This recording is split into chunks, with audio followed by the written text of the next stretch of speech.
You can do it laying down. Yep, that's perfect. Okay. Now this table is a cinched setup. It is really a home unit. However, what you will start to see in several of the clinics is a lot of clinics, especially smaller private practice, they're just getting started, are starting with these units because they're less expensive. Okay, and they don't have, they're not having high volume use with it initially. It may meet the needs of their facility. Okay, but this is typically a home unit. It runs about $500 to $800, so it is an affordable piece of equipment for a patient. It's not cheap, but it definitely is affordable if you have that. Okay? Alright, the nice thing about these belts is they are permanently on these pads. Okay? They don't come on and off. And so when she lays down, as long as she puts her waistband right about the crack, then the belts are actually right in the right spot. So first thing is, we wouldn't have to worry about this too much, but just for demonstration is there's her xiphoid process. And so this belt goes right in her xiphoid. It hits her almost right in the exact same spot that it needs to be. I don't have to really worry about putting a towel between her and these buckles because these are pretty thick, so you don't have to worry about that. Okay? And then I'm going to hook it just like I did the other one. So he said, think of the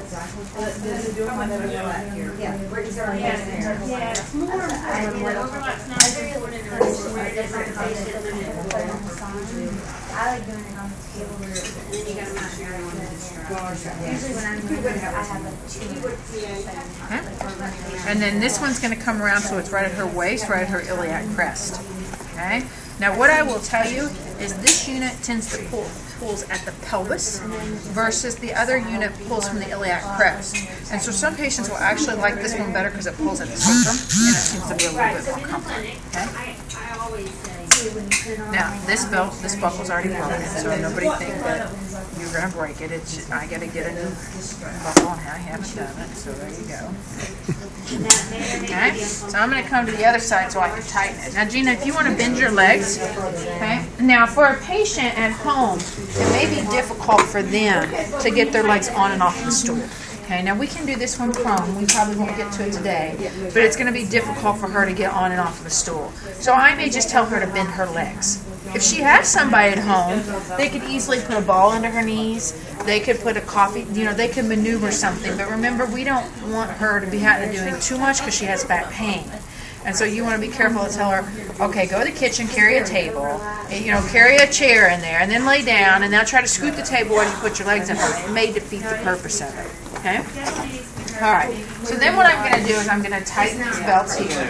So I hold here, just like I did the other ones, and I pull, and I would tell her, I said, Gina, I want you to be able to breathe, and I want you to be in pain, but they do need to be snug.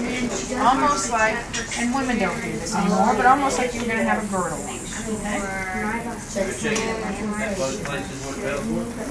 Okay? And right in the split of the table right there is about where you're going to feel the pull. Are your arms comfortable, Gina? Okay.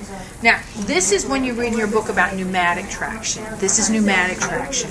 It's just like a bicycle. Okay? So the black numbers on the outside here are pounds and the red numbers are kilograms. We live in the United States, so we talk about pounds. As simple as that. Okay? So if you look here on the side, it says hold, pump, and release. To add pounds, you're going to put it on a pump position. And you're going to do it just like you would a bicycle pump, and you're just going to pump it up. Now, I can teach Gina to do this. You want to watch that she doesn't get any slippage. Okay? And because this is pneumatic, I'm going to go ahead and go up to 40 and then switch it over to hold and hope it stays right about 30. Because when you switch it over, it's like taking it off of a bicycle and you lose a little bit of air. And so you just want to go up just a little bit higher than normal and switch it back down. Okay? Now that is 30 pounds. Okay? Are you okay there? And you feel that stretch, right? Now, I could have took her up to 50, had her hold it for 60 seconds, and then let her rest, and then take it up the rest of the way. I could have easily done that, but just because it's a little harder on this pneumatic pump, I just went ahead and took her all the way up. Okay? Now, I could set a timer, and if Gina is coherent and can participate, I can have her pump this on and off. She could hold it for 60 seconds, she could let it off for 20, she could hold it on back for 60, and I could tell her to do that a cycle of 10 times if she was able to do it. If she's not able to do it, I may just choose just to leave her on here for 5 minutes and then take her off and then say if she does okay with that, then maybe we go up to 6 or 7 minutes and her off, but monitoring her symptoms with that. Okay? And then what I would do then to take her off of it is I just switch over to release. and it's going to let the air back out. Now you see how the plate slides up? It's never going to slide all the way back up while her body weight's on it. It's not going to do it. And that's okay that it doesn't. You don't have to tell her each time she's got to pick her hips up so it slides up. She can start right from that position there. Okay, she can start back. So we would then put her back on pump, and I'm going to let Gina try it now. Okay, it's on pump. Okay, and you're just going to pump it up like you would a bicycle pump. There you go. Just go ahead and go up to 40, and then you're going to switch it by turning the head of that.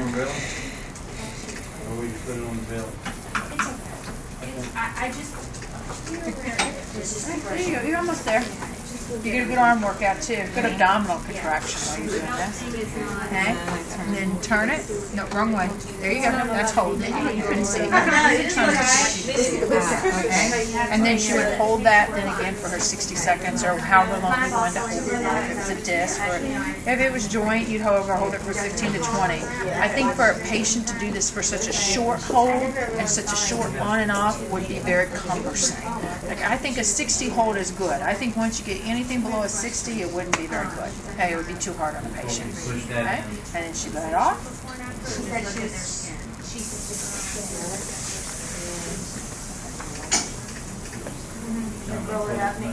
And that's it. And then when you come down, same thing on the other machine. You let her rest for a minute.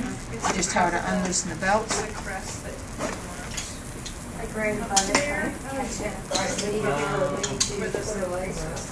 And you just want her to be careful when she gets up and down. You want her to log roll to the side again. Like as if the intermittence on the side. Have you lifted your legs up? The table is basically like It may slide just a little bit on the Okay. At home, when you have patients use this at home, you want to try to have them do this on a firm surface. And they have to think your patient has back pain. If you're going to tell them at home to put it on the floor, you need to put it on the floor in the clinic and make sure they can get up and down from the floor with it. And you're going to tell them at home to put it on a bed, try to mimic a softer surface, but a firmer surface is ideal. I need to be able to put this object on. Okay? All right. Any questions? You would do that the same amount of time that you would, for the other ones. You sure can. You sure can. Same, just a different type of force is all it is. This is pneumatic versus that's electrical. It's the only difference with it. Okay? And everything is attached, so it's nice for you as a therapist. It's nice for the patient because you don't have to worry about them getting the belts in the wrong position. That's why it doesn't slide the body because it's attached. Yep. Yep. It's holding down. Okay? And it zips up into my suitcase. So when you fold it, it zips right up that it can easily be put away. It's heavy. A patient with back pain, make sure you teach them body mechanics.